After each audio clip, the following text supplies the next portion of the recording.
Donc si j'ai pas de gosse avant 35 ans, mais je ne sais pas ce que je vais faire. Les meufs de 30 ans qui flippent parce qu'elles n'ont pas encore trouvé l'homme de leurs rêves. Les filles, vous avez bien fait. Décentralisez les hommes de votre vie. Ce message s'adresse à la petite moi de 10 ans qui avait prévu de se marier à 25 ans, d'avoir son premier enfant à 26 ans et une maison à 28 ans. On n'a rien de tout ça, ma belle. Elles ont tout. La liberté, l'indépendance, une carrière, des standards élevés et surtout, elles n'ont besoin de personne. Mais derrière cette image parfaite, une autre réalité émerge. Une réalité qu'on n'ose pas dire. Une réalité que certaines commencent à avouer à demi-mot. Aujourd'hui, de plus en plus de femmes modernes se posent la question interdite. Et si on nous avait menti, le féminisme moderne leur a promis la liberté. Mais à quel prix ? Solitude, célibat prolongé, relations instables. Est-ce que cette nouvelle réalité est vraiment un progrès ? Aujourd'hui, on va analyser ça. Sans filtre. Numéro 1, la promesse d'indépendance, mais sans préparation. Les filles, si vous voulez être heureuse dans votre vie, vraiment la clé du bonheur, décentraliser les hommes de votre vie. Là, vous prendre la tête pour des hommes, sérieusement. C'est un truc de ouf. Je vois des meufs qui sont là. Ah, il a liké ma story. Ah, il a réagi à ma story. Ah non, il a pas vu mon post. Non. Vous entendez ? Vous tournez votre vie en fonction des hommes comme ça, mais non, quand ils voient en fait que t'en as vraiment rien à foutre et que t'es dans la recherche de aucun mec, bah oui, tu plais beaucoup plus en fait. Les girls là, vous croyez que vous êtes des girls parce que vous êtes sur le dos de 50 000 mecs. Je sais que vous n'êtes pas du tout des girls. Vraiment, ça c'est un big comportement de pick me. Vous nique toute votre beauté parce que vous êtes trop belle, mais votre comportement vous rend trop... Je vais pas dire le mot. Vous ne serez jamais aussi heureuse dans votre vie tant que vous n'aurez pas décentralisé les hommes de votre life en fait. Ils t'envoient pas de message, bah et alors ? Apprenez à vous en taper en fait. Non mais il m'a pas parlé, mais il me renvoie pas de message. Besoin de son message pour être heureuse dans ta life. Moi je vous jure, la clé du bonheur, c'est d'en avoir rien à foutre de leur vie en fait. Tout simplement. En fait l'avenir c'est juste de penser comme eux. Croyez-moi ou non, mais moi depuis que je fais ça, je me porte très très bien. Vraiment. C'est comme ça que vous allez être toujours les plus heureuses du monde en fait les copines. À me prendre ou à laisser, mais moi c'est mon point de vue. Bisous. Le féminisme moderne a poussé un message simple. Tu n'as besoin de personne. Sur le papier, c'est puissant. Mais dans la réalité, c'est incomplet. Parce qu'on a remplacé une dépendance par un isolement. On a appris aux femmes à être indépendantes financièrement, mais personne ne leur a appris à construire des relations saines dans ce nouveau modèle. Elles sont libres, oui, mais souvent seules avec cette liberté. Ce message s'adresse à la petite moi de 10 ans qui avait prévu de se marier à 25 ans, d'avoir son premier enfant à 26 ans et une maison à 28 ans. On n'a rien de tout ça, ma belle. Dans 9 jours, on a 31 ans et on n'a rien de tout ça. Mais c'est pas grave. That's okay. On a la santé ? Good. Je viens de tomber sur la vidéo d'une influenceuse qui disait non mais vous vous rendez compte, je viens d'avoir 30 ans, dans 10 ans j'aurai 40 ans et c'est le moment où j'aurai certainement construit une famille, j'aurai des enfants et tout, ça j'en suis sûre, c'est sûr. Et j'étais là dans ma tête en train de me dire mais moi aussi je viens de fêter mes 30 ans. Sauf que moi je suis pas persuadée de la même façon. C'est-à-dire que je doute d'avoir des enfants d'ici là, vu à quel point c'est compliqué de se mettre déjà en couple aujourd'hui. Genre je suis là à passer des entretiens pour le père de mes enfants depuis 4 ans, depuis que je suis à Paris, depuis 5 ans. Et je me dis mais waouh, comment ça a terminé cette histoire ?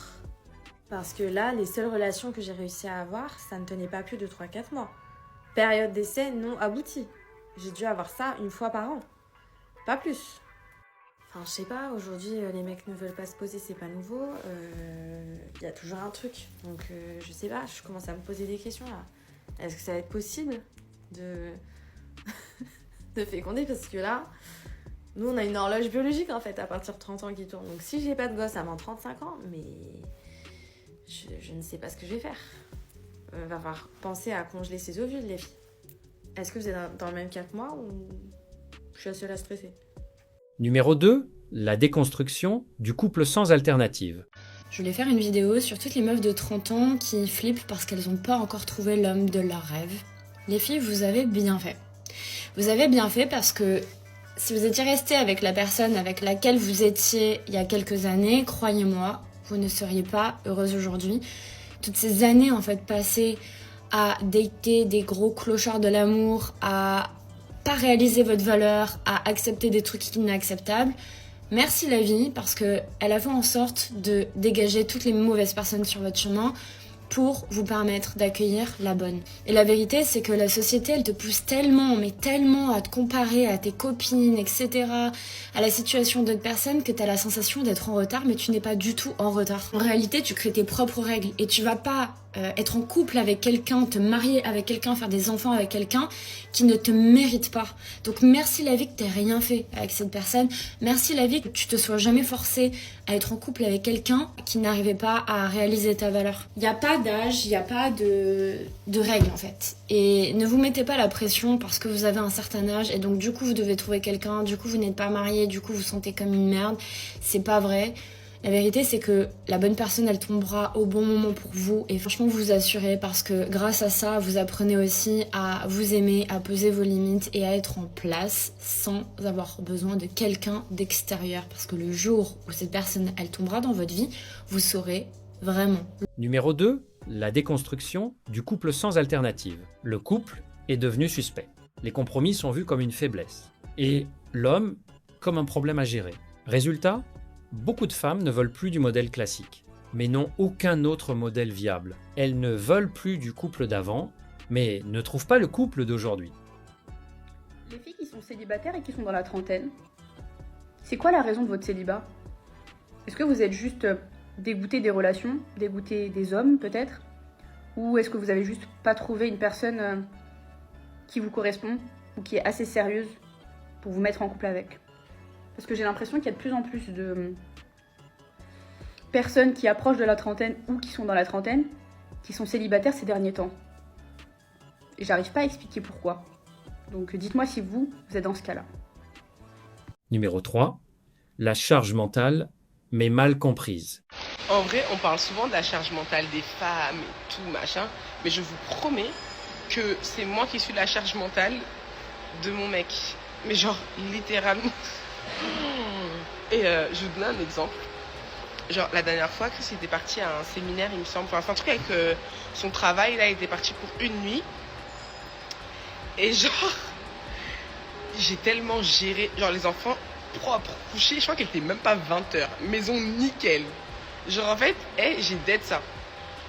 Et genre quand il est rentré, je lui ai dit, mais en fait mon gars, c'est toi en fait qui me pourrit la vie. C'est quand t'es là, je suis stupide. Mon cerveau est éteint. Quand Chris est là, genre je ne sais rien faire de mes 10 doigts. Le féminisme a mis en lumière un vrai problème, la charge mentale. Le problème, c'est la généralisation. À force de présenter le couple comme une prison, certaines femmes ont fini par associer relation égale souffrance. Résultat, elles évitent les relations, même quand elles pourraient être saines. On a voulu éviter les mauvaises relations, mais on a aussi éliminé les bonnes. La charge mentale de la femme est bien plus supérieure à celle de l'homme. Et c'est vrai qu'avant, j'avais cette vision de voir les choses. Parce que je travaillais, je m'occupais de la maison, je m'occupais des enfants et je m'occupais de monsieur. Et je trouvais que je n'avais pas de temps pour pouvoir me reposer, pour pouvoir m'appuyer sur une personne, pour pouvoir déléguer quand j'en avais besoin. Et c'est vrai que être marié, eh bien, c'est un bénéfice. C'est quelque chose de bénéfique. Pourquoi ? Parce que je ne suis plus seule. Et je ne peux pas me comporter comme quelqu'un qui est seul. Et j'avais ce besoin-là de pouvoir me reposer sur une épaule qui était juste à côté de moi. Mais j'avais cette fierté-là, cet ego surdimensionné qui faisait que je voulais absolument montrer que je gérais tout. Je voulais absolument montrer que je n'avais pas besoin de lui. Et malheureusement, qu'est-ce qui se passait? Eh bien, j'avais du mal à déléguer. J'avais du mal à demander. Parce que, pour moi, je n'avais pas à demander. Mais la logique, ma logique, voulait que monsieur comprenne les choses de lui-même. Et que ma logique soit aussi sa logique. Et qu'il devait comprendre par A plus B que il fallait m'alléger. Et c'est vrai que pendant très longtemps, je l'ai super mal vécu. Parce que pour moi, quand tu vois une femme, ta femme, faire telle et telle chose, à un moment donné, tu es quand même humain. tu as quand même un cerveau et tu peux quand même te poser les questions. Tu peux quand même voir toutes les choses qu'elle fait et tu peux quand même prendre l'initiative de l'aider.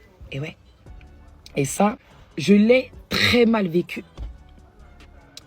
Et honnêtement, dans ma tête, j'avais déjà une idée assez arrêtée sur monsieur. Il ne m'aide pas, il s'en fout de moi. Regarde, il me voit galérer, il prend aucune initiative, il en a rien à foutre, patati patata. Jusqu'au jour où je me remets en question. Numéro 4. L'illusion du « je mérite mieux ». Eh mon ami, à partir du moment où ta femme elle commence à se dire mais en fait je crois que je mérite mieux. Alors t'es foutu. Ah là t'es foutu. Non mais quand je dis que t'es foutu, t'es vraiment foutu. Genre je rigole même pas. Genre t'es foutu. Non mais genre là il te reste à peu près 24-48 heures avant qu'elle ait le déclic. À partir du moment où elle a le déclic, vous connaissez la chanson. Terminé. Elle s'en va sans regarder derrière. Et vous connaissez cette puissance de se dire en fait finalement je mérite mieux. Parce qu'en fait vous vous dites mais en fait tu vois toutes ces foutaises et tout etc. C'est terminé, j'accepte plus. Mais moi je suis qui moi pour accepter ça? Tu es qui toi Naouda? Donc moi je vais accepter ça. Le voile qui était posé devant ses yeux, il est en train petit à petit de s'envoler. Alors là il y a tout qui va la dégoûter. Oh là il y a tout qui va la dégoûter. Même physiquement tu vas la dégoûter. Parce que ça se trouve t'étais vilain et elle te voyait comme un beau gosse. Quand le voile il s'enlève, elle se dit putain en fait il est moche. J'accepte ça de lui, de sa part à lui. Ensuite elle va se remémorer toutes les balivernes qu'elle a acceptées et là elle va se dire non seulement j'accepte ça de lui, en plus il ressemble à ça et en plus moi je me... Voilà, vous voyez ce que je veux dire? À partir du moment où elle se dit moi je mérite mieux, mon gars là c'est chaud. C'est chaud. J'aimerais pas être à ta place. Fais tout pour la récupérer. Mais moi j'ai prévenu. Hein. Les réseaux sociaux ont amplifié un message dangereux. Tu mérites toujours mieux. Un homme bien? Pas assez. Un homme stable? Pas assez. Un homme normal? Invisible. Résultat, une insatisfaction permanente. Elle ne trouve jamais quelqu'un à la hauteur parce que la hauteur ne fait qu'augmenter. Ce message, il est pour les hommes. J'ai une question à vous poser, les gars. Pourquoi est-ce que pour vous, une femme célibataire de plus de 30 ans doit être moins exigeante dans sa recherche et doit être moins regardante envers le partenaire qu'elle choisit? Moi, personnellement, j'estime que justement, je suis dans la deuxième partie de ma vie et j'ai pas envie de faire d'erreur cette fois. Donc c'est normal que je fasse plus attention à ce que je choisisse. Pourquoi est-ce que le fait d'avoir un certain âge ferait en sorte que je doive baisser mes standards? Justement, c'est complètement le contraire. Donc j'aimerais avoir votre avis. J'aimerais vraiment avoir votre avis. Dites-moi, qu'est-ce que vous en pensez? Pourquoi est-ce que vous estimez ça? Et dites-moi. J'avais autre chose à rajouter. Pourquoi est-ce que du coup, vous, dans ce cas-là, vous allez vers les femmes qui sont plus jeunes? Voilà. Je sais déjà, ça va être marrant, mais je trouve que c'est super intéressant. N'attrapez pas ma veste, n'attrapez pas mon col, ok? C'est un débat entre hommes et femmes, ce n'est pas homme contre femme, qu'on soit bien d'accord. Numéro 5. Le réveil tardif. 30 ans, célibataire, sans enfant. Il y a beaucoup de personnes qui se moquent de cette catégorie de femmes, mais ce que vous ne savez pas, c'est que ces femmes-là, elles avaient l'opportunité d'être mamans de familles nombreuses, de même mener une équipe de foot, mais elles ne l'ont pas fait parce qu'elles n'ont pas trouvé la bonne personne. Combien de jeunes femmes se sont mariées à la vingtaine et elles se retrouvent à 30 ans, mère solo? La vie n'est pas une compétition. Si vous avez votre premier enfant à 34 ans, c'est pas grave. C'est pas grave, c'est la vie. Si vous voulez pas d'enfant aussi, c'est un fait. Après, je peux comprendre les femmes qui se mettent la pression dans le sens qu'il y a la ménopause qui nous guette. Mais tout ça pour vous dire, ne faites pas d'enfant avec n'importe qui. Parce que le pire, c'est que si vous tombez sur un mauvais mari supplément, un mauvais père, je peux vous dire que vos futurs enfants en subiront les conséquences. Quand vous étiez célibataire, vous étiez épanoui, vous étiez souriant, vous avez la joie de vivre. Et si vous tombez sur un mauvais mari, cette personne-là peut anéantir votre vie. Prenez le temps, ne vous précipitez pas. Quand vous voyez une personne, quand vous faites votre premier date, ne dites pas à la personne, oui, moi je veux tout de suite du sérieux, je vais me marier. Non, prends le temps de connaître la personne. Si ça aboutit à un échec, ce sera un échec. Si ça aboutit à un mariage, ce sera un mariage. Ok? Donc là, pour l'instant, c'est toi qui as les cartes, c'est toi qui fais partie du jeu. Et puis, arrive le moment du réveil. 30 ans, 35 ans, parfois plus. Les options diminuent. Les attentes restent élevées et la réalité commence à rattraper le discours. Ce n'est pas que ces femmes ne peuvent pas trouver quelqu'un, c'est qu'elles ne trouvent plus ce qu'elles imaginaient. Le dimanche, ce moment où je réalise à quel point je me sens seule. Là, les gars, je vais vous parler à cœur ouvert parce que j'en ai besoin et tout, parce que j'ai arrêté d'aller voir mon psy. Je pense qu'il va falloir que en fait, je repense, en fait, tu vois. En fait, comment dire, moi, je travaille, en fait, en fait, je suis en mouvement 7 jours sur 7 ou 6 jours sur 7, par exemple. Je m'explique. La semaine, du lundi au samedi, je vais à l'école, je vais au travail et tout. Finalement, j'ai pas vraiment de temps de penser à moi ou réfléchir parce que dès que je rentre chez moi, il reste très peu de temps. Il faut manger, aller dodo, demain, rebolote. Nous, on arrive le dimanche où, quand je taffe pas, quand je taffe pas le dimanche, où j'ai le temps pour réfléchir, pour penser à des choses. Et là, je me sens si seule, genre la solitude, tu vois, ça me ronge depuis des années, genre ça fait 4 ans. Et c'est complet, à un moment donné, j'en pouvais tellement pas, j'ai dû aller voir un psy, gars, d'accord? Il n'y a pas de honte à voir, aller discuter avec quelqu'un pour se faire soigner, quand on sent le besoin. En fait, il ne faut pas hésiter, justement. Et ce matin, j'avais un shooting, c'est super bien passé, on a rigolé et tout, non, c'était très très bien. Et après, j'ai eu un pote aussi qui est passé à la maison, on a discuté. Mais dès qu'il est parti, en fait, là, je ressens ces solitudes, je me sens si vide, hein. Tu vois, j'aimerais bien qu'il y ait quelqu'un à la maison et tout, parce que c'est tellement vide. En plus, j'habite dans un quartier où, franchement, il y a zéro bruit. S'il n'y a pas l'université à côté, il n'y a pas de bruit. Genre, tu sors dehors, il n'y a personne. Et en fait, au bout d'un moment, en fait, ça commence à me peser. En fait, ça me pèse de malade. J'ai pas envie de pleurer, mais c'est tellement triste en fait, de te dire, en fait, tu te sens si mal et t'as pas forcément des gens à qui partager. Comment dire? J'ai du monde à qui le partager, hein, mais je pense pas qu'ils pourront ressentir, tu vois, en fait, cette solitude que je ressens au plus profond de moi. En fait, c'est un truc, je pense, dans l'enfance et tout. Tu vois, dans mes souvenirs, en fait, j'ai toujours été seule, tu vois. Et là, j'ai tellement envie que ce vide soit comblé, mais je sais pas comment faire. En fait, quand je me sens comme ça, la seule chose que j'ai envie de faire, c'est de voyager, tu vois, voyager, parcourir le monde. Comme ça, j'ai pas le temps d'y penser, tu vois. Je pense que c'est la raison pour laquelle aussi, en fait, j'adore voyager parce que ça me laisse pas le temps de penser à mes émotions, de me dire, il faut absolument que je sois entourée. Et aussi, en voyage, tu rencontres plein de monde et tout, tu discutes H24, du coup, t'as pas le temps pour ça. J'ai besoin d'avoir une vie rangée, bien chargée. Comme ça, j'ai pas à penser à ça parce que ça me rend si triste de me sentir aussi seule, tu vois.